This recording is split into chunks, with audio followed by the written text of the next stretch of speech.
shit, yeah, they breath stank. Walk up in the club, dripping like I'm fresh paint.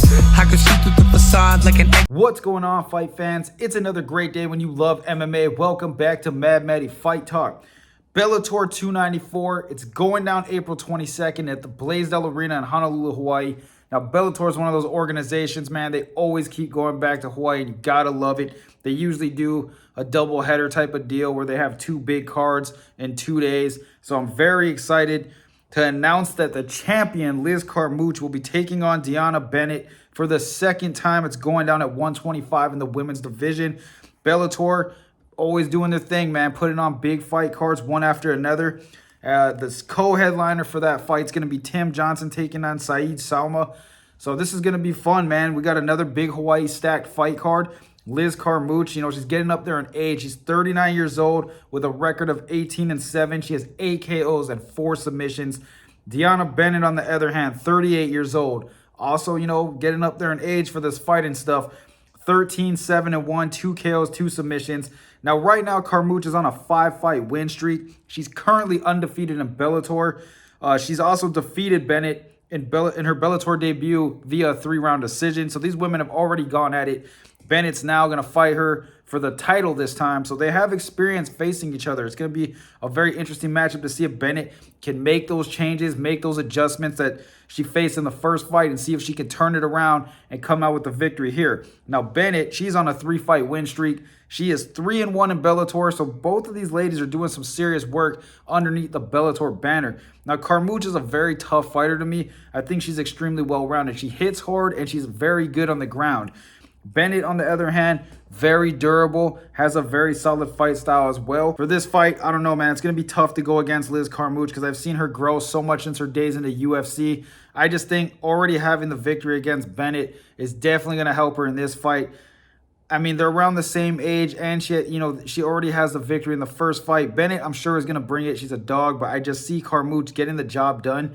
And if it's going to go 5 rounds, I think Carmouche can finish her, probably with a TKO in the 4th round. I think these ladies are going to go at it. Women throw down, man, and that's just the reality of it, especially in Bellator. We just saw that good fight between Kat Zingano and Leah McCourt, and I'm expecting this one to go a lot like that one. So I'm taking Liz Carmouche in this fight. You can lock that in. Moving down to the co-main event, we got Tim Johnson taking on Sowma. This is going down in the heavyweight division. Now, Tim Johnson's getting up there in age as well, 38 years old, still doing his thing, 15-9. He's got 7 kills and 4 submissions. Sowma's 30 years old on the other hand, 8-4 with 5 kills and 1 submission. Now, Tim Johnson, you know, he has a lot of experience. He's faced a lot of tough fighters. He has his ups, he has his downs, and he's hoping that he can turn things around and make this a really good fight for himself. He's on a 3-fight losing streak right now. 2 of those fights were first-round KOs losses. So, you know, being on a 3-fight losing streak and getting knocked unconscious twice out of the 3 times, it's not really a streak you want to be on. And I know Tim Johnson definitely has the hands to put the lights out as well. I mean, the guy has 7 KOs under his belt, so he's looking to get a serious knockout in this fight. He's currently 3-5 in Bellator, and he has some big notable wins. You know, he beat Matt Mitrione, he's beaten Chet Congo. He's had a UFC run as well, so the guy's seen the top of the division. He's been one of those guys who's been in big fights his entire career. So he needs to turn it around. He needs to win this fight. This is a do or die for Tim Johnson, in my opinion. Sowma, on the other hand, he's on a 2-fight lose streak, both by a split decision. So he's gone to wars, but he hasn't come out the victor, so he hasn't done quite enough to win the fights. But he's fighting the split decisions. There's a difference between losing a really close fight and getting knocked the fuck out. So, I mean, there's a fine line there, you know what I mean? And if you're going to lose, you want to lose by a split decision, because you could turn that around. You know, I mean, getting knocked out, it's probably you made a mistake, but losing a split decision means you were right there, you know what I mean? So 2 of Sowma's Bellator wins are by finish. So the guy is, you know, he either barely gets beat or he knocks you out. So this is going to be a tough fight for Tim Johnson, I think. These guys are, you know, heavyweights. They throw heavy leather. We see it all the time. One championship, UFC, Bellator, PFL. These guys are getting more athletic and more dangerous. Tim Johnson's already been knocked out brutally a few times in his career, and I don't see that changing in this fight. Sowma's young. He's hungry. He's been in a lot of grueling wars. Johnson has shown that when he gets his chin touched, he will go night-night. And these guys are going to come out guns blazing. I think it's going to be a stand-up war, and I think Sowma was built for the long haul. Like, if this fight goes 3 rounds, Sowma's definitely going to be the more durable fighter and probably taking less of the damage. So I got Sowma winning, and I honestly got him winning by a second round knockout. I think it's going to go back and forth. Tim Johnson's probably going to crack him.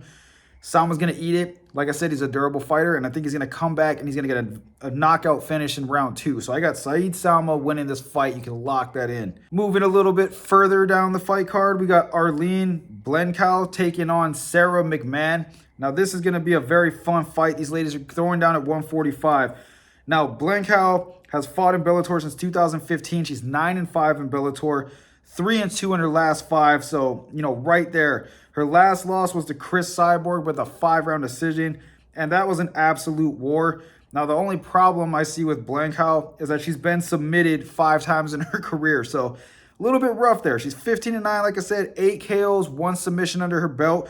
Very tough fighter. She gave Chris Cyborg one hell of a fight at 145, but Cyborg is Cyborg, She's one of those polarizing fighters where, people just get intimidated by that energy, and, Blencow brought it in that fight. I thought that was a very fun fight to watch.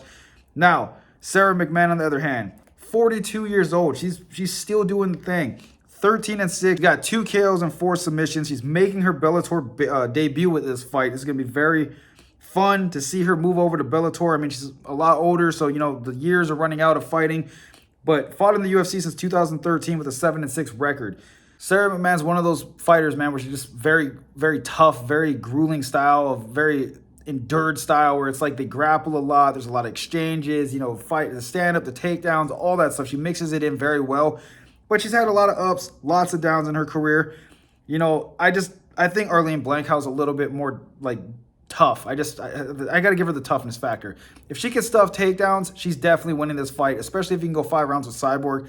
I don't see Sarah McMahon being 42 years old, coming over to Bellator and trying to start a whole new run at a title or whatever. I don't know if she's even trying to do that, but I just see Arlene Blencow definitely winning this fight. I think it's going to be a 3-round decision because Sarah McMahon, like I said, very tough with that wrestling background, built for the long haul, built to go 3-5 rounds. So I definitely think that that's going to play a factor. It's going to be tough for Blencow, but I think Blenkow's going to get the job done. 3-round decision. You guys can lock that in. Moving further down the fight card, we got Danny Sabatello taking on Marcus Breno. This is going to be an action-packed fight. It's going down in the bantamweight 135 division. You got Danny Sabatello, 29 years old, young, hungry, just had a war with Rufon Stotts, who will be fighting on the next day's fight card. Sabatello's 13-2. He's got 3 KOs and 4 submissions, 3-1 in Bellator. Like I said, he lost his fight in a very close split decision against Stotts. Very close, very good fight. It was very fun to watch. And Sabatello's had 4 title fights in his career. So this guy's, he's right on the brink of becoming a champion. Very tough fighter, great grappler. Mixes in the stand-up well to get his shots in, to get these guys to the ground, to make this a grinding, very hard fight for his opponents. Now, Marcus Breno, on the other hand, 15-2. He has 8 KOs, 5 submissions, 8 first-round finishes for this savage.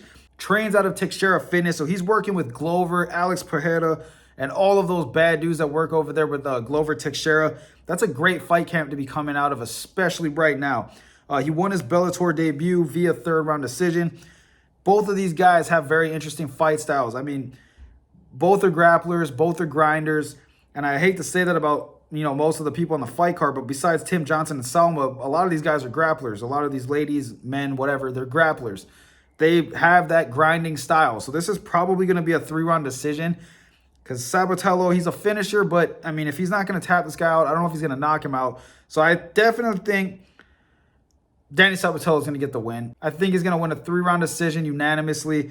Breno's tough, but I don't think he's fought anybody like Sabatello, who's just one of those guys who can handle all aspects of the game very well. So I think Sabatello is going to get the job done with a 3-round decision. Now, opening up the main card for Bellator 294, you got Levin Chokeli taking on Michael Lombardo. Man, what a good fight this is going to be. It's going down in the welterweight division at 170. You got Chokeli, who's 11-2, 9 KOs, 2-2 in Bellator. Last defeated Roman Feraldo with a 3-round decision. But this kid's got 9 first-round KOs under his belt. Chokeli's no joke. The dude's a savage, hits extremely hard. Then you got Michael Lombardo on the other hand, 13-3, 5 KOs, 3 submissions. He's 1-1 in Bellator. Last defeat of Mark Lemminger by first round KO. So we got 2 dangerous dudes in this division going at it in this fight. I think these guys come out guns blazing and start to show off right. I think they're going to be in Hawaii. They're going to be fired up. There's going to be a good crowd there. There's good fight energy in the state of Hawaii because they have some awesome fighters themselves. And I think these guys are going to want to put on a show. I got Levin Chokeli winning this fight with the first round knockout. I say these guys come out guns blazing and they go right to war. And I think Chokeli's going to add to his first round KOs with a number 10 there. I think he's definitely going to get the job done and he's going to put this guy to sleep. So you guys can lock that in as well. Like always, guys, thanks for watching my video. Don't forget to hit the bell icon to be notified when I drop more content. Like this video, subscribe to my channel if you like my content and I'm helping you win some money here on the betting side of things.